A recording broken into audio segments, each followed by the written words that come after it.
When I say coffee, what's the first thing that comes to mind? What brand? Oh, Dunkin' Donuts? Is Dunkin' Donuts the best coffee? No. Exactly. But it's one of the most well-known. Brando, hey, let me tell you the truth. It's not about who you know, but who knows you. Brando, it's your story. You can rewrite it if you so choose. It's your life. You decide those moves. Brando, you want to talk about getting the bag? He built a 7-figure brand from scratch. Brando, it's the Brand Up Podcast, but you already know. Enough talking, bro. Let's start this show. Brando.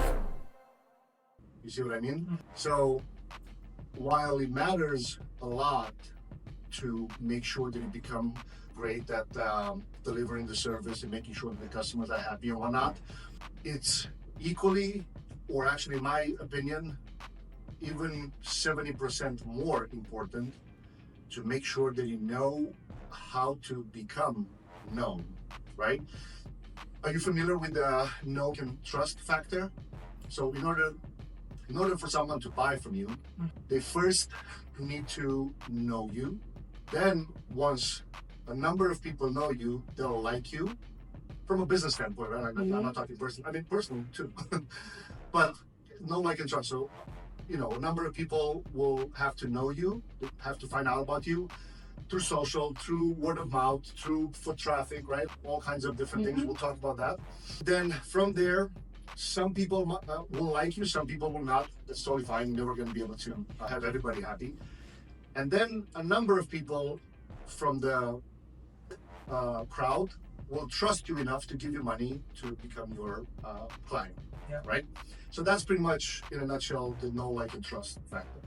Now, first, now that you're familiar with it, tell me, what do you do? What did you think was your goal coming into this? What's your goal now? Has it changed? Has it not? I'm a recently licensed cosmetologist. I got licensed last year. I've been working at my restaurant job as a server at night just to have some side money while I was in school. And then I got my license at the end of last year. And I spent the first 2 months of this year mainly working and then trying to find a good lash school or esthetician school or both in one to complete more of my cosmetology training. What's the, because it's a big sphere. It's one industry, right? Yep. Beauty. I call it. I don't call it. It's the beauty industry. But then it's a big umbrella. But then it has a lot of small niches. It can be lash artists, eyebrows, makeup, like a lot of different things. I am, and Cosmina can confirm this, I'm really against having multiple services if you're a one-person show at first. And the reason for that is it's hard enough from a messaging standpoint to just dial in one. Now, what you can do, and I'll give you exactly what strategy I came up with when it comes to lashes for my wife, for Cosmina. And this happened during COVID. So it happened almost like a necessity, right?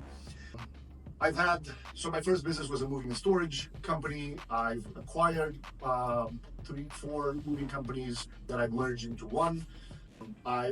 Cosmina, before this, she used to run a cleaning company, and then what I did when she said, well, I'm done with this, I don't want to have employees anymore, right? So first, it's a process of auditing yourself, because I know in theory it might make sense to say, well, if a person comes for lashes, I can also offer her eyebrows, I can offer maybe makeup or eyelift, hair, whatever, like nails, all kinds of, there's so many different things, right? But the problem with that is, again, it comes down to messaging. It's really difficult in today's day and age. While you have to inspect a little bit, do a little market research, look at the competition, figuring out what's gonna be the path that you're gonna take in terms of, are you gonna do it out of your living room, are you gonna rent a space, and then it's a numbers game in there too, right? But to dial in the message for one service alone, it takes a while, because you have to really understand who's going to be the ideal client, right? Now, once you're established, then you can decide. So going back to what I said, when COVID hit, we already sold the cleaning company? Yeah, we have. Yeah, because the salon was already open. So beauty services were the first to shut down, right? Why? Because, and I did this exercise with a student last week. What do you think? Do people need lashes? Nope, I saw this. Saw the video? Absolutely not. And this applies to most of the beauty services. That's why. Yeah, absolutely. Thinking back to COVID, that's why they shut down, because most of these services, because they were not deemed essential. They're pretty much it's a luxury service. However, the beauty of it is the fact that you guys have a lot of. It's almost like a subscription model, right? Mm-hmm. Now you think about my barber. I get a haircut every week. Like the guy, literally every single week, he knows. Does your hair grow that fast, or you want it? I know I can't handle. Once I get. That's how my dad is. I have to do him every single I week. cannot. When I feel a little bit of hair above my ears, I'm like, I'm done. I have to. I gotta shave it. But high maintenance. Yeah, going back to it, but it's a good business for him. Absolutely. I'm a good client for him because I'm one of the guys that I like to be fresh all the time. Anyway, my point is, in my first company, the moving and storage company, a person moves once every 10 years ish, between 5 and 10 years. However, we pay the same amount from a client acquisition standpoint to acquire a client, but we don't get to serve that client until probably 5-10 years down the line. Yeah. Now, in that time frame, we have and this came with time, with experience, trial and error, referral programs, right? Because we realized, damn, we're paying a lot to get customers in. Google AdWords, Facebook ads, Instagram ads, sponsoring events, like having a booth at an event so you can get your name, right? Yeah.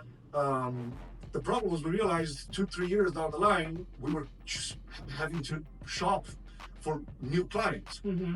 In the beauty, especially in lashes, you sell one set, they have to refill every 2 weeks-ish, right? 2 weeks, 3 weeks, depending how the each person, retention, how the hair grows, whatever.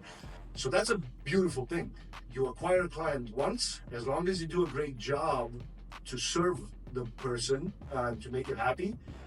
Now, the challenge becomes for you to know when to take the hat of a lash tech off and put the sales hat back on. Because you should not let the client leave the salon without offering an incentive to book the refill. I'm saying incentive because at first you're going to have to build your clientele, your client base. Mm-hmm. So that's going to take a while, right?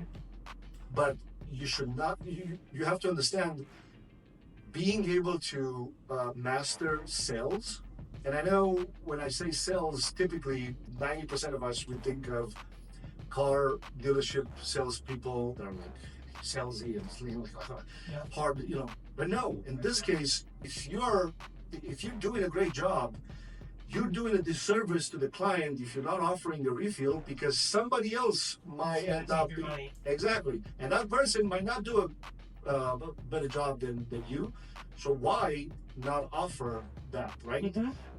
Now, at first, again, you said you're working nights, so you have the full day available? Usually, yeah. All right, and what's your plan, or what was the plan coming into this? What's the plan now? Has it changed? I was gonna try and get a salon job, hopefully. I have a place in Woburn that I applied for, that was looking for someone who's doing both hair and lashes. So that's why I come out for. To get certified so they can. Yeah, but since then, that woman's POS, so. So have you got in touch with them already, or you just applied like 3D or whatever? I had applied, I talked to her, and then she was like, once you get your lash certification, come back and talk to me. And when I started talking with Cosmina, I went back to her and I have yet to hear from her, so. Got it. So I have a couple of tips. It's up to you if you want to implement them or not. Because I don't necessarily do the hiring for like the salon or anything, but I employ every summer. Right now, we just interviewed more than 30 people in a matter of a couple of days for the summertime, because we have to bring a lot of people from overseas. Anyway, in order to stand out when you apply to a job, you have to go really against to what the person, because typically if you call and ask them, like, hey, you guys hiring or whatever, or if you go straight to Indeed, what's that actually doing? You're putting yourself in the same boat with 1,000 other people. Yep. You're not differentiating yourself at all. Okay. How do you do it? How's your social presence? Oh, I think I have great social presence. Okay. I love talking to people. Towards this industry? Oh. Towards lashes? So you've Lashes specifically, I think that I'd have to work on just because I'm working on the technique and everything while I'm doing it. But like when I'm doing hair and stuff, it's very. Oh, you already do hair? Yes. So your accounts are optimized towards hair? It's I'm talking not- about mainly Instagram, Facebook to a point, but also TikTok. How you doing video? I never did any social media. I went to school and then it was this girl actually came in. I did her prom hair 3 times last year at my school, and she just ended up starting telling people. And it was never like I had a lack of clients when I got out of school. Nice. So I never went into Instagram or TikTok or anything. So now when I started this, I did. You got comfy because Yeah. you got all that Yeah. referral. So how are you still doing hair? You still getting okay. So then when you said you applied to this place in Woburn, you applied as a hairstylist Hairstylist and and lash. lash tech? You're gonna have to decide a little bit. Not a bad idea to get a job at a salon, especially if you can do both or a little bit of both. It was more of they were looking for a lash artist, but it would help if that lash artist also had their Experience doing hair. Yeah. And you can still do your hair clients during that time, so it's not a big deal. So the way you would differentiate yourself, you have to really put in. I would say in 2 days you should be good enough as long as you have some footage. Mhm. When I say footage, some before and after photos. Ideally, you can collect. I'm pretty sure if you go back to your top 3 clients to get some 5-star reviews or ideally testimonials, like video testimonials. You probably looked on Cosmina's. Yes, I saw a few. I guarantee you that there's no one other lash trainer in the entire United States that has as many video testimonials as her, and probably another 20 that are not even edited. Probably more than 20 that they're still currently being edited to be added. Oh, wow. So if you look on the page, I don't know, how did you find out about On Google. Google? Yeah. See? So and that's going to apply, and actually this applies to you even currently if you plan to continue doing hair. You shouldn't think of yourself, because I know you said something that I remember. You said, I work at a restaurant so I can make some money on the side. You haven't even mentioned about doing hair. You have to train yourself, whatever you want to do moving forward. It can be both. It can be hair and lashes. I know I said, I'm against trying to do both. In your case, it's different. You already work as a hair stylist, and then now you try lashes. So you see if you wanna, continue. Yeah. Maybe it's just maybe lashes becomes full-time and hair becomes part-time, or the other way around. There's nothing wrong. There's no right or wrong answer. It's what's right for you at this current time. In a year, if we talk, your goal can change. That's fine. Oh, yeah. It's life. Like, it's not, nothing is locked in stone. But when I asked you, what do you do now? You should have said, I'm doing hair and I have a part-time job as a server. But I'm not doing hair as full time. Exactly. But it doesn't matter if you're planning to do, or if that's the goal to maybe continuing. You have to train yourself. The reason that I say that is, let's say you go to some event, business event, maybe it's a real estate event, whatever. Because you have to think of who's the ideal client for hair. Actually, let me ask you this: do you know who's your current ideal client for hair? Like, what's the avatar of that person? How much do you charge for hair? It depends on the service. Roughly, but in average, but base. Roughly like 30 to 60 per service. $30 to $60. When you say hair, is it like just I'm cutting hair, not. or It's not. Most of the things that I'm doing are like updos and curling, some occasional cuts. But like my thing that I specialize in is doing updos for like proms, weddings. I've done so many weddings, so many proms, stuff like that. And if those people would go to the salon, how much would they pay? God, $200 or more. And you decided to charge that low because how long you been doing it for? I've been in the business for probably like a year and a half, but I've only been licensed for like 6 or 7 months. Gotcha. Okay. All right. It's totally fine to start, lower. One, you build your confidence. You kind of get trained to cut hair, getting paid pretty much, right? And that's exactly how I look at if you're trying to get a job at a salon for the sake of you're pretty much being paid to get experience. Yeah. It's never a bad, it's never a bad idea to do that.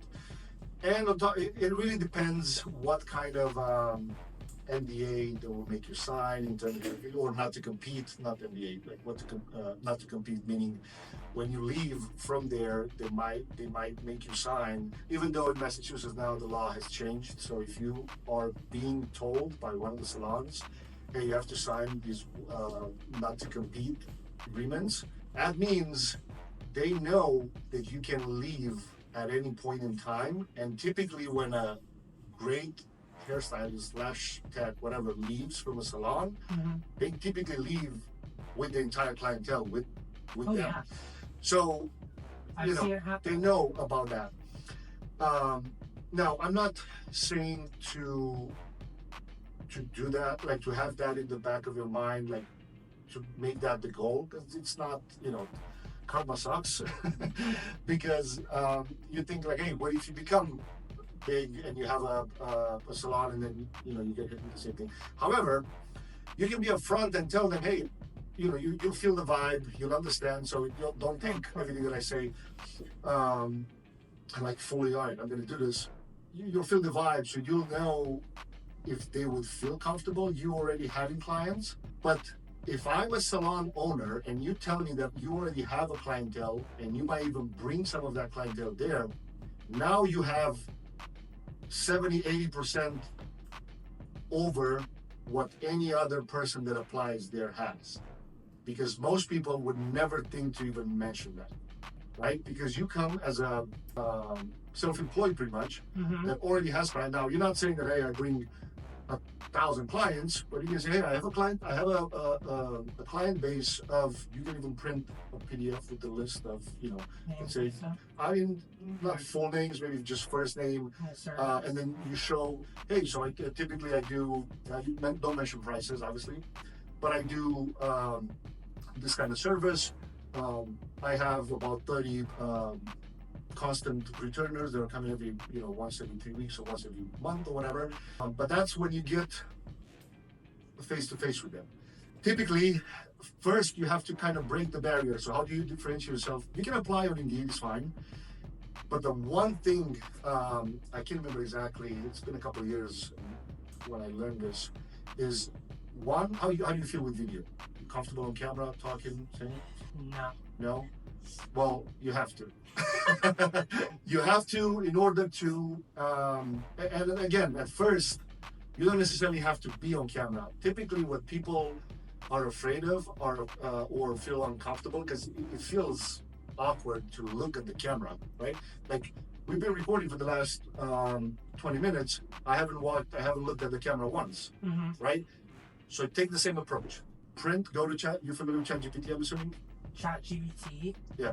No, I've never used it, but I know it's cool. You never used it for like any summary of for like plagiarizing something, you mean? Not necessarily. No, to learn. Like, for example, let's say you have short answer, no, because too many people in my high school did, and I didn't have the chance to. No, but like too many kids would plagiarize off of ChatGPT, so then teachers learned about what it was. You're thinking of it wrong. You can do with ChatGPT so many things. A million percent more than what you think. I use it for all my descriptions, all my posts, everything. Not even that. Really? You can think of, like I give this example all the time. Let's say it's 8 p.m. and suddenly I feel hungry and I don't like or like it's nothing to eat on a diet or whatever. So you're gonna ask Chat No. Listen. I open the fridge. I take a picture of the fridge. I upload it to ChatGPT and I say, I'm on a high protein, low carb, low fat diet. Oh my God. Inspect the photo that I uploaded and give me 5 different recipes that I can cook right now without using the oven, so I can quickly eat. Are you serious? Yeah. Now put that Oh my in the business or in the job application. I'm applying. I'm currently a part-time hairstylist, and I'm applying for a hairstylist slash lash tech job. Give me 10 ways that I can differentiate myself from all the other competitors, and then you give an example. Me recording a video explaining that I already have a client base. Then you have your portfolio with you, or upload it to a Google Drive.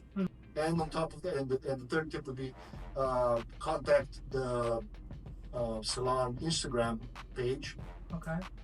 On Instagram, obviously, and you start a conversation there, mentioning that you applied on Indeed. But the trick is, you have to have an account optimized solely for the job that you're applying, because the people, the person that's handling the account, and typically is the owner, right? And none of these salons are like huge businesses, right? It's, let's say up to like 5-6 employees or whatever, or maybe less. So sometimes more. Even at that point, the owner is typically the person handling the Instagram, because it's the main kind of client generator. When the person sees your message, what do they do? They'll click on your profile to see who's the person, right? So they should see a photo with you, because eventually you'll have to go in person and meet them. 2, they should see some type of portfolio before and after work that you've done. Okay. And ideally a video testimonial from 1 or 2 of your clients. You only need 9 posts. You don't need more than 9. Why? Because you don't want to make them scroll. When they click on your profile, Instagram shows you the last 9 posts. Those 9 posts should have what I said split in 3. Okay. Whatever you want. 3 before and afters, 3 photos with you maybe doing hair. I'm assuming some photos from the class. You're gonna have a photo with the diploma at the end.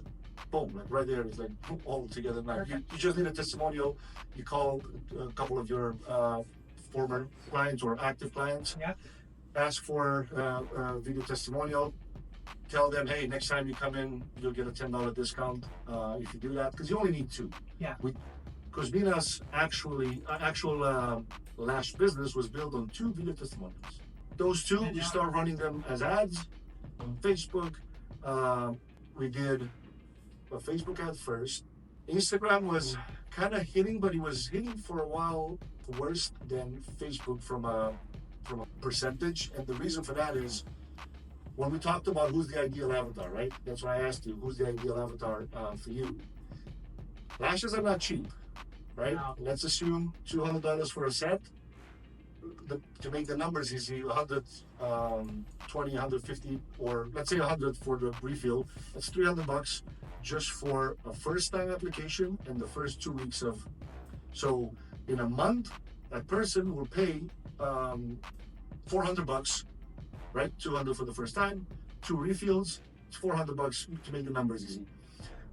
On average, if you do a decent job, people would stay anywhere from 7 to 10 months without stopping, and then some of them will stop for various reasons. They might need to travel down south. They might need to take a break to give the natural lashes some time to heal. All kinds of different things, different travels. They might move out of state or out of city, and then some of them eventually will come back. Some of them, is just the price you pay in business. Some of them will not come back, right? But if you do a decent job and they'll stay for 10 months, that person will pay anywhere from $3,000 to $4,000 in just 10 months. Yeah. Right? Crazy. Somebody to afford to pay $4,000 in 10 months just for lashes alone. You're not putting like all the things that most people pay for, like lotions or whatever, and aftercare and skincare and all that. $4,000 just for that. Plus the life necessities like rent and utilities and life and. Exactly. So that makes the service a luxury, and it makes you understand that you need a client that makes at least $65K plus to afford something like this. Mhm. Now you reverse engineer. All right, if that person makes that amount, it'll put her in a couple different industries. So, for example, I remember for when we did this exercise with Kuzmina, we said, your ideal client is Jenny. She lives in Winchester. She works at a bank slash real estate, because we said she also invests in some real estate part-time. She makes roughly around 75 to 90K a year because she has some rental income. She has a husband and 2 kids, and she lives in Winchester, right? So think about in your case, now, because you shared already the prices that you do right now, I would challenge you to think because right now, you're not necessarily working with your ideal client. You're working with the beginner clientele base. So now you kind is of partially my ideal client, though. I want to be working on like special occasion and hair wise. all right. Then we have to work on your pricing so you can actually make your time work, because it's going to be hard. Right? Like, there's only 2 ways, pretty much, that you can either get more clients. Can I just give you one reason I haven't changed my prices? Yeah. My tips are usually like incredible for what I'm doing. Give me a number. I don't. Give me the highest tip. Oh, I usually get like 70 to 100% of the service fee as a tip fee. Because when I do people, I'm not doing one person at a time. Like I'll go, like usually I'll do like wedding parties and I'll do all the bridesmaids' hair. So How many at a time? 6? the most I've ever done at one time was 11. Okay. And you charged? And how it much for one? was $50 per person. And then each person was individually giving me tips. Right. I'm not saying that it's wrong that you started doing it that way. My challenge for you is the fact that if they go to a salon and if they have to pay $200, what did you do? You went to them? Yeah. So you, it's a premium service because you travel to them, right? They don't even have to leave home to the salon. But also, And I know most people do that. My other thing is like most of my clientele I do know. Like it's not just random people. Like the bridesmaid at 11 party was like my cousin's best friend. So like I sort of knew them. The other thing I get the that money too. for me is not why I'm in this, and like I understand. Stop for a second. If you plan to be a business owner, numbers have to make sense. Right now, and I'll give you an example of one of my biggest mistakes in business. And it wasn't necessarily pricing. When you are doing it at this level in terms of how many a month? Give me a number a month. How many clients like these you have a month? Godly. 10? I try like 20? 15 to 20. 15 to 20. Okay. When you have that amount, charging this low allows you to still have an error, a margin of error. Multiply that by 10, because if you want to do it full time and you don't want to have a side job at the restaurant, and you want to actually self-sustain the actual business, you're going to have business expenses. It's going to be insurance in place. You're going to have to pay rent. I'm assuming right now you do it from home? Yeah. Yeah. So you don't have to pay necessarily rent for a space to do it, right? Then you're going to have some utilities. All that margin of error disappears. My first year in business with the first company, we did 120K. Second year, we did 1,300,000. So we more than 10x it. But it was the biggest mistake that I've done because we scaled so fast. We did not have what I'm saying. We did not have. So we started hiring people for more money that some of the competitors were paying these guys. But the problem was now instead of having one truck, we went from like no truck to 6 trucks. Insurance 6 times the price. Diesel prices and all that, we didn't realize, all right, well, one truck, you don't feel it as much. Times 6, oh boy, you start to feel it. Mm-hmm. All these guys, we started paying more because we wanted to differentiate ourselves from competitors that were paying the employees so low. All that stuff, all these little mistakes, it was no room for error for us because we did not increase the prices that we were charging for client. So all the stuff that was it was eating up directly into the profit. You see what I mean? Yeah. That's the lesson that I'm saying. I'm not saying that, and I've been in your shoes, not doing this service, but I've been, having friends like, hey, bro, I know you have a moving company. Can you help me? Or do you have two guys to send me? Oh yeah, that's fine. Just pay the guys. I'm not charging. It's my friend. Yeah. Well, truck comes back. I have to fill it up, right? I don't do it because it's friends, so I just do it because that's what I. No. But what I'm saying is, if you want it, like the business of its own, it's its own entity. If you want to just keep it a side hustle, it's fine. Do your thing, charge low, get the tips. It's cash, right? Nobody cares. When you start doing like full time, you're gonna have to declare some of that income to your taxes, and you will want to declare more. Like at first, I know you think, like the less amount I declare, because you go from being employed pretty much to a business owner, and it's a completely foreign language. It's a completely foreign environment. Okay. You don't know. Why should I declare more? Well, because the bank will look at that, and then next year, if you need a line of credit to maybe invest in some bigger space, the first thing they're gonna ask you is for taxes. If all the stuff that you do and all the expenses you buried just so you pay less because you don't make enough profit because you charge, right? It's one step leading to another, and because of that, like the business of its own, it's its own entity. It has to self-sustain it regardless of your personal decision, right? However, the business can only grow to the business owner's level, wants, and ability to see through all the personal stuff. Yeah. That's my point. I'm not saying again that you're doing wrong, that you charge less or whatever. It's just, it is a big difference from doing it full time and deciding, right, I want to go full force, I want to go kill it, regardless if it's this or hair or both, right? Doesn't matter what lane you take it. And now going back to the main, do you have any questions about that process?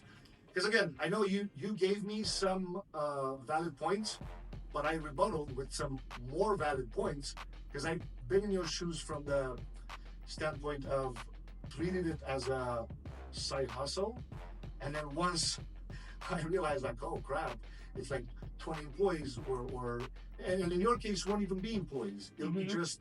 And on the other side, you don't even want to have, because I started saying, there's two ways that you can make more money. Either get more customers or make the current customers pay more. Yeah.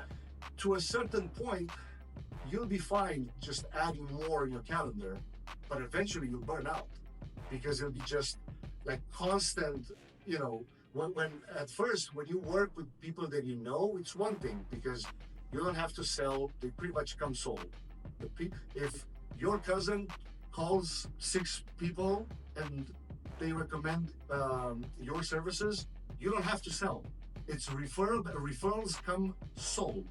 I hate to be contradictory, but I never burnt out. I literally I've been right now. But you've been doing it for 6 months. Hours. But you've been doing it for 6 months. I haven't burnt out, but no, but in other things in life, I've been doing musical theater for 12 years, and I have to get burnt out for that. And I do that monthly, every single month I'm in a shop. But you're getting paid for that? No. You do it as a full business? No, that's fine. Exactly. Hey, no. When you do something that you like as a hobby, it's one thing. But when you have to translate it... It's taking the time of a full-time job. Yes, but you're doing it because you like it. You don't go... meaning you choose to go there because you want to. It's your pleasure. It's probably bringing you peace and you enjoy it. To be fair, I started lashes because I enjoyed lashes. So shouldn't you love what you do? Yes. And then in turn not get burnt out? Exactly. However, when you translate those skills into a full-time business, it changes the ability to just look at it as, I do it because I love it. But if you don't charge properly for the business to self-sustain itself, And then, right, so the business of its own, like the business, it's its own entity from a legal standpoint, but also from a just standpoint of understanding how to look at these things. So it's the business, LLC, and then it's you as the person. Yeah. The business has to charge enough to cover all expenses, absolutely all the expenses at the end of the year, and then have enough profit to, well, of course, from there you have to pay taxes and all that. But then from there, whatever the margins are, 10, 20, 30%, but that amount that's left, it has to self-sustain you as the person to be considered a full-time business owner. If you continue doing it as, oh, I want to do it because I like it and I love it, and then I do it with people that I know, so I cannot charge them full price, it's fine. It's just, you call it a hobby. Okay. You don't call it a full business, a full-time business. That's the only difference. And the fact that, you know, you have to look at it that at scaling it to become a full, maybe you don't want it to become a full-time business. That's fine too. Again, it's not a right or wrong. It's what's right for you at the current time when we talk about it. But if you decide, I want this to be a full-time business, then all these things do not apply the same way as you apply it to a hobby. That's what I want you to understand. And I'm not saying that you're burning out in the first month or two or maybe 10 years, right? If you're doing it, it's very important, the fact that you like doing it. You'll be over, 80% of the people that are doing it because they have to, right? I remember when Cosmina told me the first time, oh no, every time when I do lashes, it's quiet, client goes to sleep, I feel so peaceful, and I'm like, you have no idea how lucky you are and how grateful you should be just because it gives you that feeling, right? On top of that, you're also profitable. Fuck me, I mean, it's the best thing in the world, right? Yeah. So that's what I'm saying. It's not something that you have to think of like, oh, I have to do it this way. It's a line that once you cross over, you just have to think of, all right, if I continue doing it this way, what am I being required to do it so I can pay rent? Like right now, you don't pay rent. If you rent a space, and we talked to the client, to the student who's gonna have last week, she said she found 2 spots, one $650 a month, one's $1,000 a month, right? Well, now you have to take that in consideration. Yeah. With this amount, with the amount that you're charging right now, what do you need to do in order to make rent? Well, I need an extra 40 clients or whatever, extra, let's say, make the numbers easy, let's say charge 50. So I need at least an extra 25 people to make the $1,000 in rent because, some of them might not show up or whatever. 25 appointments, right? But if you can do it smarter and charge double and only get 12 clients, 12 extra clients, what's wrong with that? Or just get 25 clients, still charge them double. Now you make rent and you have money to pay for Google ads and Instagram ads to get more clients, right? So then this also starts to kind of blend into a different part of the business. When people are recommending you clients, you don't have to use your sales hat as much. When people find out about you online, normally they need roughly 7 to 10 touch points. What does that mean? They see an ad, maybe they like the post, that's 2. They saw the ad, they like the post, 2 touch points. They DM you, you DM them back, it's 4 touch points. But now you have to talk. They say, I need to call you. All right, call me. Or you call them, whatever. You start talking to them over the phone. All right, I've never had hair, I never had lashes in my life, right? Now you really have to keep that sales hat on and explain, because you're gonna have 3 different types of clients. You're gonna have clients that have never had lashes before, so you have to explain them what's the benefit of. saving time. They don't have to wear mascara and all that stuff. All these things. Every single thing that you did in the beginning is making sense now. All your marketing terms and everything. Yeah, We did okay. the same. You think found about- me, Google. Yeah, I found you on Google and then I texted you and then you asked me to call and then we And then I talked. called you. And then you were like, oh, where did you find me? And yeah, okay. How you know how I know it works?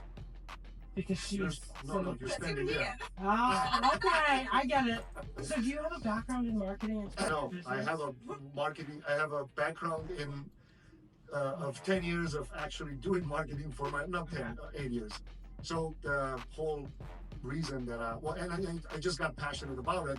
Well, because I was mad because I hired 3 different agencies that just screwed me over and charged me, and they showed me a chart of 5,000 clicks, but it was no phone calls.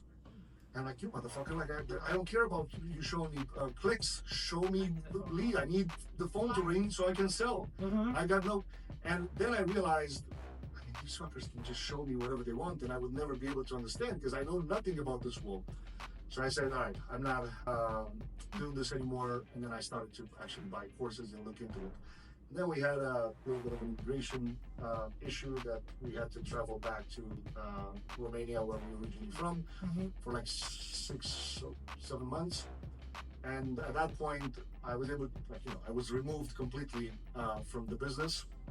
I had my business partner that was dealing with all the operations, and I was able to, those 6-7 months, I took every course, spent over, I don't know, probably more than $10,000-$15,000 just courses online, and I learned everything about Google, Facebook, Instagram, YouTube, TikTok, and all the other stuff, right? So that's how I sales funnels and everything in between.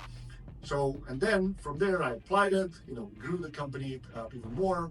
Then we started a cleaning company, sold that, and then slowly, actually when we came back from Romania, a lot of guys that I knew started to ask me, like, dude, what happened? You were gone for 7 months and then your business grew, and you have to show us. There were some contractors, I didn't even call it coaching or whatever. Yeah. So that's my background. I did go to school back home for marketing, but it's like zero, nothing that I learned there applies. Okay.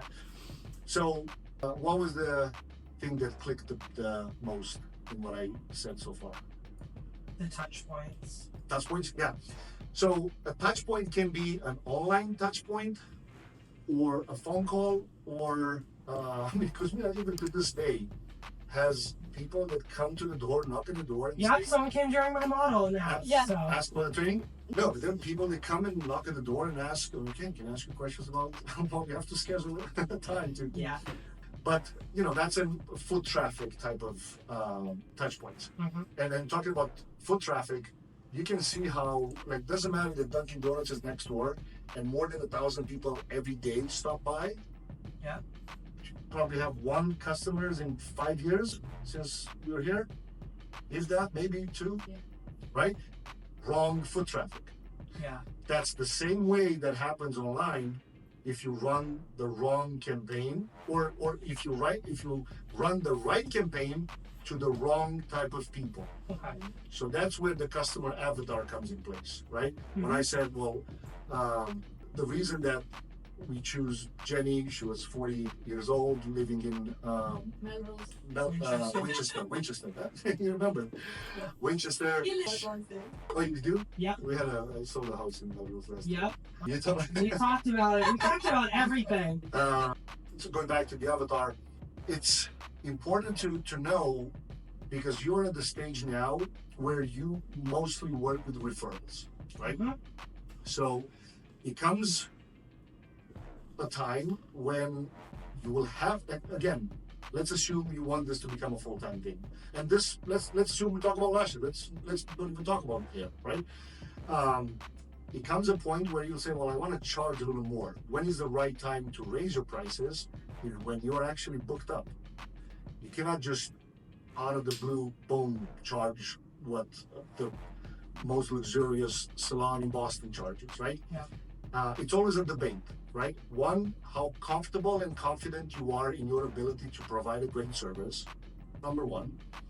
And then again, at first, you might need to do a few sets and it's great that you already have a client base, because Some of them, Yeah. some of them might say yes. I'm not saying that all of them All will. of them have. All of them want Yeah. to. Oh, really? Most of them That's have. what's up. That's actually Because pretty it's good. crazy because yesterday my model for today woke up with pink eye and I had another one ready to go. So That doesn't happen too often. Typically, No, it you have doesn't. to. No. You have models. going to cosmetology school, all of my friends are Yeah. cosmetologists, so they understand like getting The new to process. something and wanting to practice. Mhm. My friends are more than happy to be pretty with my practice. That's what's up. No, congrats. That's actually a Yeah. really big thing. So you'll probably be up and running. I don't know. Maybe you need a few sets. I mean, you said Yeah. you've been doing a really great job the last couple of days. So once you start, once you feel confident and comfortable doing, it's a little market research that you have to do. Where do you live? Oh, Melrose. Pretty good area. oh, yeah. If you plan again, I talked about this last week with another student. She's already been doing skincare and some other services from home, and she was kind of feeling like, I don't know if I can attract the same clients. And I said, look, there will always be some people that will say no coming to your living room, Mhm. but not too many. They won't say no just because. I've never had anyone say no. Yeah, Never exactly. really care. People are No. usually in my bedroom too. Is the thing. It's not even the living room. I'll have them in my bedroom. It's so big. I don't care.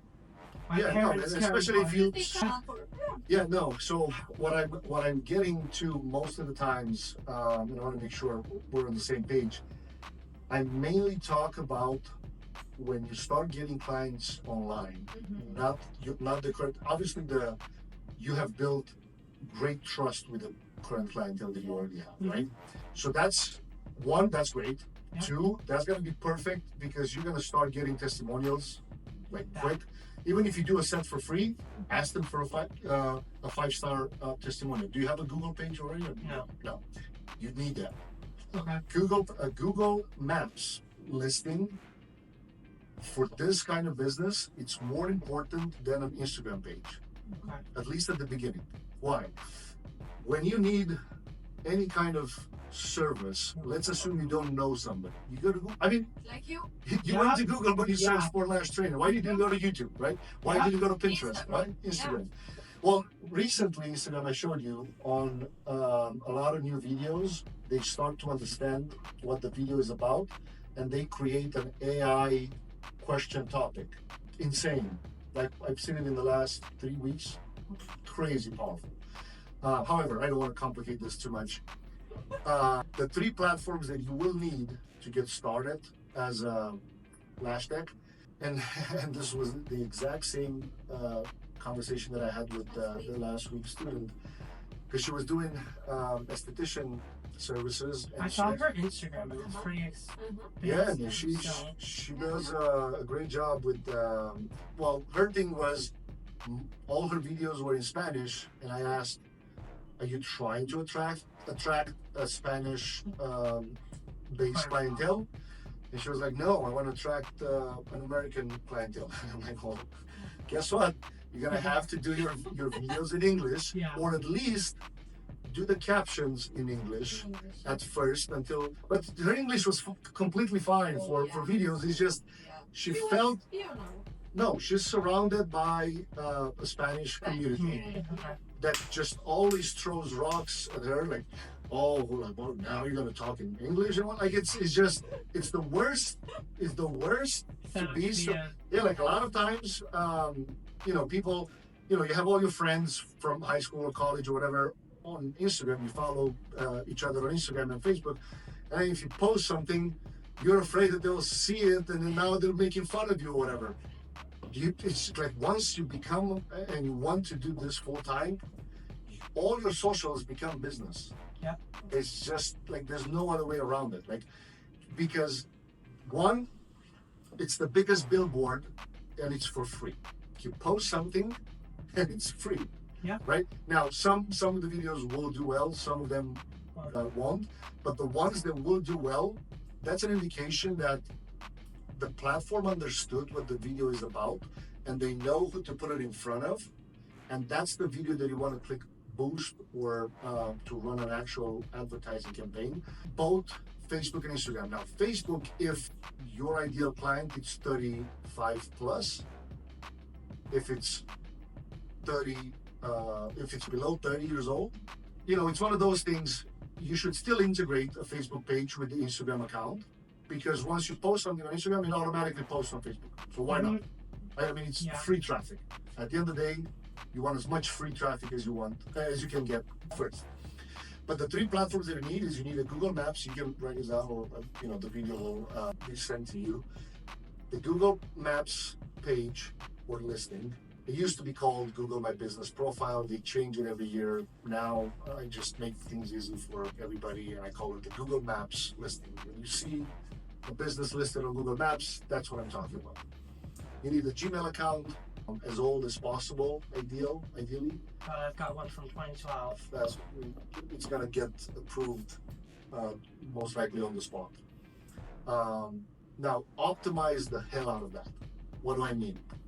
The name has to match the name of your Instagram account, and it has to match the Facebook page, which is obvious. Facebook should be, what I'm saying, Facebook page, it's not your Facebook profile, it's the Facebook business page, a Facebook fan page, whatever it used to be called.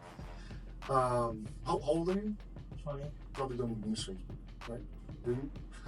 But again, I have it, but it just I mean the profile. It's not necessarily. I'm not referring to the profile. I'm referring to the you create within the profile the actual fan page that you just integrate with the Instagram account. And the reason, and I go back to, it's not what you like to use on a daily basis. It's where your clients are hanging out, right? That's what I said. If it's 30 plus, they definitely use some Facebook groups, all kinds of different other Facebook avenues. Yeah. If it's below 30, it's Instagram and TikTok. And actually TikTok now, it's crazy. It's not just Gen Z. It's all the way to like 50 to almost all the way to Gen Z to 6 years old. Yep. Everybody's using TikTok. But for TikTok, you need, and I know you can post photos, but you do need videos for TikTok to make sense. Now, the beauty of all of these is the fact that you record one time, you edit, and pretty much with the, so you can write 3 apps. I don't know if you use them. CapCut for yeah, for video editing, which is TikTok's. It's owned by TikTok. I use iMovie usually. It doesn't matter, like editing. I'm just saying that CapCut has a lot of AI editing, meaning you recognize, it puts automatically the captions. You don't have to write nothing. And you might have to correct a few keywords. Yeah. It automatically identifies and cuts all the uhs and uhs. Dead space automatically cut in there. It's a lot of AI, like it saves time. Like anything that we can do to save time, like no point to spend our own time. The other app that I love, it's called Captions, which in my opinion it can be named that, because it's not just captions. It's a lot more than just captions. It's a lot easier than CapCut, and these are just apps on the phone. CapCut has a desktop version as well, which is even more powerful. Captions is trash on the desktop, but on the phone, my God, in my opinion, it's more powerful than CapCut. Okay. For a short video, a minute less, up to a minute and a half. These are fine for editing videos. And then Canva, I'm assuming you use Canva. But Canva has... I had a feeling you were going to say Canva. Yeah, and Canva has a lot more than just typical design. You can do everything from thumbnails to your logo to now it has Tashir, my virtual assistant that edits most of the videos that you see. He was doing some thumbnails and it was that white flower or whatever in the background, and he was blending with my head. And Canva has a thing, after you remove the background, it's called AI erase, and you just click on the object that you want to remove it directly, and it automatically recognizes the object and it cuts it out. So I can take a picture right here, and if I want to remove you from it, it will fill the space to What's make it behind look, it. with what's behind it to make it look like, all right, you weren't there, so it wouldn't. It's crazy. Like Crazy. it's Yeah.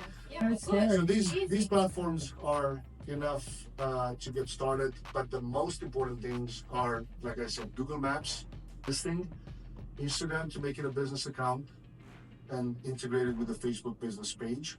And going back to Instagram now, I would say you have to decide if you plan to do both, meaning lashes and hair. You should change. I haven't seen your Instagram account, but you should change your. What's the name of it? It is Nick Beauty.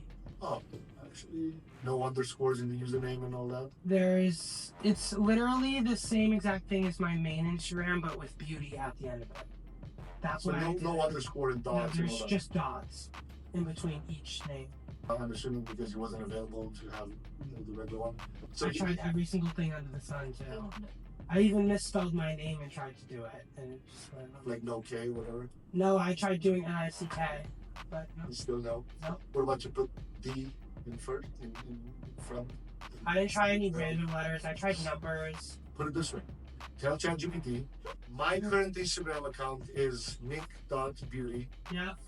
I would like to have it without any kind of dots or grammar change. Come up with 10 to 20 different combinations of my name and the word beauty, and let me know which one is available.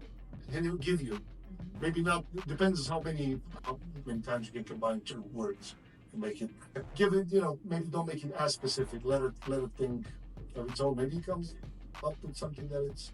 So in this case, I don't necessarily think you will have to change it. The student last week, she had it really optimized for facials and esthetician. And I said, if you want to do lashes too, you have to rebrand it into your personal name and make it a personal brand, right? The reason for that is if you plan in the future to ever add another service within the beauty space, you can do it without pivoting too much. Now, if you plan to sell real estate, you have to start a new one, right? But if you plan to add, let's say, Botox or eyebrows or whatever other services, you can just continue doing content. Mhm. Just start blending that content into your content strategy that is currently, and there's nothing to worry about it there. Now, from an SEO perspective, are you familiar with search engine optimization and all that? No. So, Google Maps, right? When you search lash trick, what do you remember? What you searched exactly? Lash class, lash schools in my area. lash schools. That's a first, but I've seen the keyword in the campaign, but I've never heard too many people saying that they search for lash school. Typically, we hear lash training classes. Lash training classes is that I think you got like over 1,000 searches last month that you were number one for. Good job, Cosmina. You get it, girl. yes. That was actually ads. The ads that we run on Google Maps, because you have the SEO, which is search engine optimization, which is the organic. And when I said optimize the hell out of that, I said, match your Instagram name, not username. Name, the same one you put on Google. Mm-hmm. But then you look at some competitors and see what they have in the description of their, right? Yeah. And then you can even copy that, you paste it in ChatGPT and tell it, rewrite this description for my Google business account. You can even give your Instagram URL to ChatGPT to inspect what you have on your Instagram account. Okay. Tell it the fact that you are both a lash tech and a hairstylist, and then ChatGPT will rewrite, a little bit of a description for Google Maps, which the same description you can use on. And once you are done, so when I say optimizing, meaning name of the business, description, start date, put it January 1st, or no, put whatever date you started the other business. Photos, as many photos as you have, before and after, photos with products, photos with you. I'm assuming you have some photos at these weddings, right, and from the back, right? If you have time and you post it from your laptop, because it makes a big difference, what's the name of the file like the photo that you post. Mm-hmm. On your phone, it's a little harder to change the name. Not harder, but it just takes a little more time. On a laptop, you can easily just right-click it, Yeah. change the name into what you would search as a client, Okay. right? You can also ask ChatGPT what are the top 30 searches around hairstylist and lash tech, 10 miles around Melrose. It'll give you those 10, 20, or top 30. Mm-hmm. And those 30, you save them into a notes file. And every time you have a new photo, you just rename it that way. Now, of course, if you have a photo doing hair, you're not going to name it lash Yeah. services, right? You get the point. Mm-hmm. So by doing that, you're going to tell Google when you post that photo on Google Maps, you tell Google that the photo is about lash services. The photo is about hair service, right? And also even like if you, let's say you only want to do those two services that you mentioned, focus on those two services and even sometimes you can even put, maybe you shouldn't put Boston in there. You shouldn't put Melrose in the file. You should put Boston because Boston is the main, if somebody searches for hairstylist, probably won't search for Melrose No. hairstylist, right? They'll search for hairstylist in Boston. Best hairstylist in Boston, Yeah. or in the Boston area, whatever. So you save those 30. I think Victor is here. But we're pretty much done. Just grab. You give him put him in my car, and then you just have those photos saved. You can upload the photo again a week later. Trust me, nobody knows. Just change one time you upload the same photo with the city in the title. Mm-hmm. One time you delete the city. Okay. The more photos you have, the more combinations you have. It's Google Maps has the feed the same way that Instagram has it, and the more data you give it, the more Google knows. Yeah, the more Google knows when somebody searches for those kind of keywords, they push you in the results. Now, that's business is a pay-to-play game. Like it's exactly what I'm saying. It's a pay-to-play. You either pay with time or you pay with money. What I mean by that is, if you have some budget, but my point is, the moment you should think of running an ad campaign as you have a light switch that you just turn on and off. Okay. You need clients, you should be able to boom, just turn it on.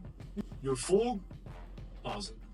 You leave everything the same way, like the campaign, you don't touch it, Mm-hmm. you just pause it when you're full, right? That's how you should think of. So when you combine running ads on Google, you run ads for keywords that people are searching for, and Google lately made it really, really easy and automated. Especially if you upload some photos and the description is properly, they already know what the account is about, so they'll recommend you keywords to run the campaign with. Okay. So if you combine, let's say you spend at first $10 a day on Google, $300 a month, right? And then you run a campaign on Instagram. At first you can boost. So let's say you have a video. I guarantee you that if you look now through your posts, you have 2 or 3 that outperforms all of them, right? Do you have videos or mostly photos? I have nothing. No posts on Instagram? No. Oh, okay. On my personal or my business? No, I'm talking about business. Oh, We're talking about business. nothing. All right, so I mainly post stories on there. you have to, stories are good for connecting with the current audience that you have, meaning Yeah. followers and whatnot. But in order to get in front of new people, Yep. you need posts, Okay. right? These can be reels you don't have to be in the video. You can record, you can put you familiar with B-roll means? Mm-hmm. So A-roll is the video that records me now. Yeah. B-roll is, I can put that on slow motion and just put a quote on top of it. So now it becomes a B-roll because it's not an A-roll, like it's not actually picking up what I'm saying. But you can record yourself doing a hair set, and then at the end you do a voiceover, Okay. right? With what type of technique you use or what service it is, and why you choose to do that. Let's say you have a wedding and you do, 5, 6 people at once. You put your phone on a tripod, recording it. You get one of these, well, if you don't want to talk while you work, because sometimes, that may interfere with how you're doing it, especially at first, you don't have to wear a mic. But then you go in CapCut at the end, you make a video that's probably 2 hours, and you turn it into a video that's 3 minutes, and then you do a voiceover, kill them, right? You don't have to overthink it too much. When you do lashes, you put the phone on top on a tripod and records yourself practicing on a mannequin. You don't have to say nothing then. Yeah. But then you go back to CapCut or captions and do a voiceover. Okay. Right? Like you don't have to overthink it too much. You'll have a bunch of photos from just these couple days. Use those as, some of the photos on the account. Okay. And then eventually, when you're ready to start getting some clients, you can boost one of them. When you boost, you need to make sure you have a call to action always. Because again, remember, you'll have to learn. So you're gonna have to wear a marketing hat when you do these campaigns, right? You have to think of, when you post something, always have this phrase in mind. What's in it for me? That's what the customer says. Why should I look at that photo? What's in it for me as a client, right? A lot of times we overthink this shit and we want to make sure that, I need to make sure my hair looks right, shaved properly, whatever, like all these things.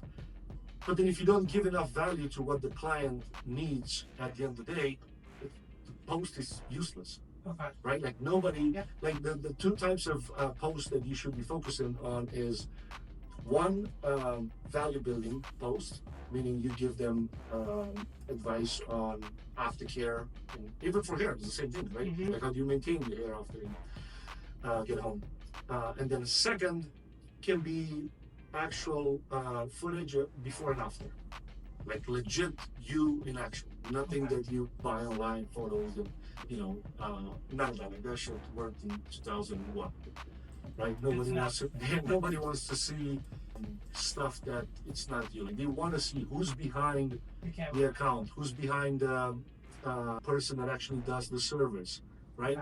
Show your personality in the video. At first, it might feel awkward, and it should feel because we've never done it before. Anything that's new should put you a little bit in an uncomfortable state. When you're in an uncomfortable state, that means you're doing something to grow.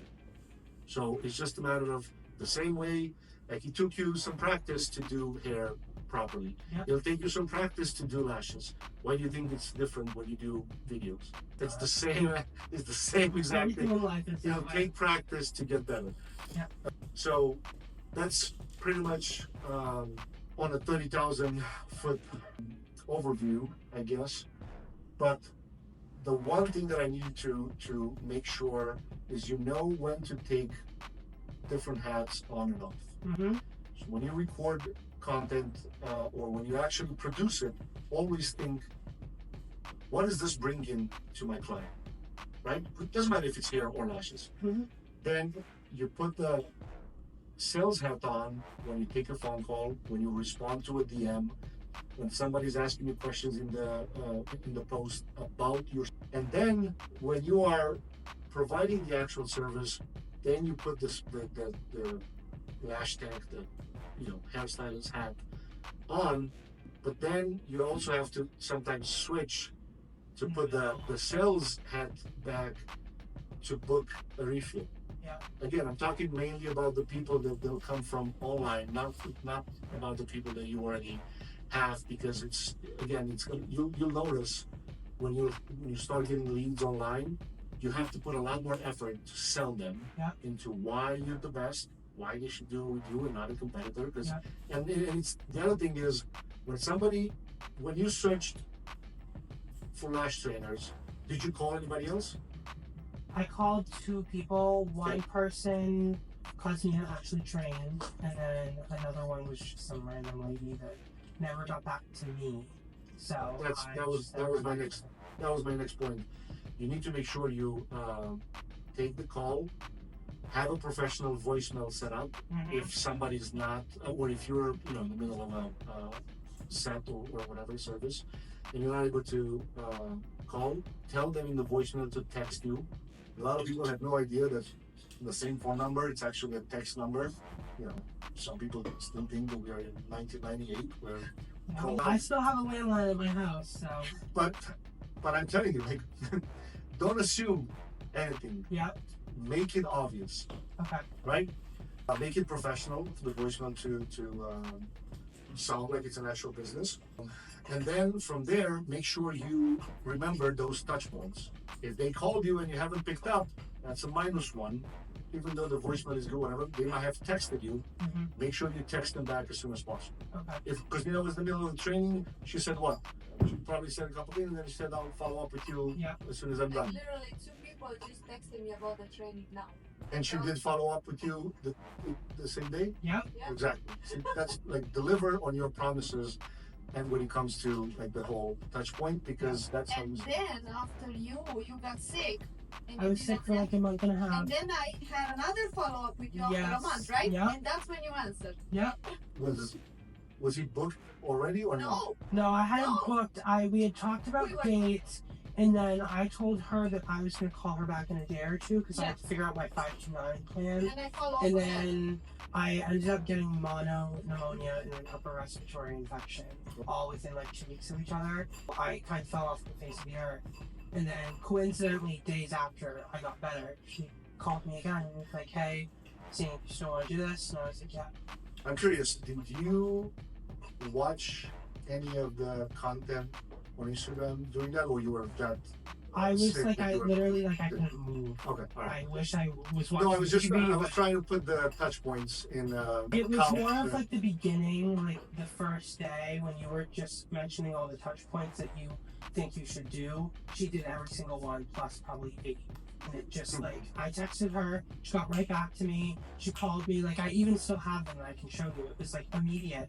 And she was like, I need to call you in 20 minutes. It was exactly 20 minutes. I remember that. Because I was sitting with my mom. You see? Yes. I had the best.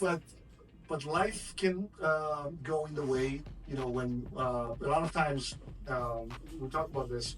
You get some people will say, yeah, I'll book the training. Let me just talk to my husband or my wife or whatever, and I'll get back to you tonight. And then they don't pick up the phone for 3-4 days, and then you keep trying, and it's business, nothing personal. That's why you should always have a constant lead flow of new people coming in, Absolutely. because some people won't convert, some people will stop coming back, so you can always, on Be and off. ready and have that income. Yeah. So now it's just a matter of you deciding, where you want to take this. If you have specific questions about anything that we talked about today, as soon as the video is done, you'll be able to have access to it in terms of, so you can kind of refresh your memory a little bit. But if you have questions specific, like marketing and whatnot, you have our accounts, you can comment or DM any of us and ask. But any specific questions that you have now? No, you before were we so wrap up? thorough. That was What do you think? I know you said touch points. Anything else that kind of?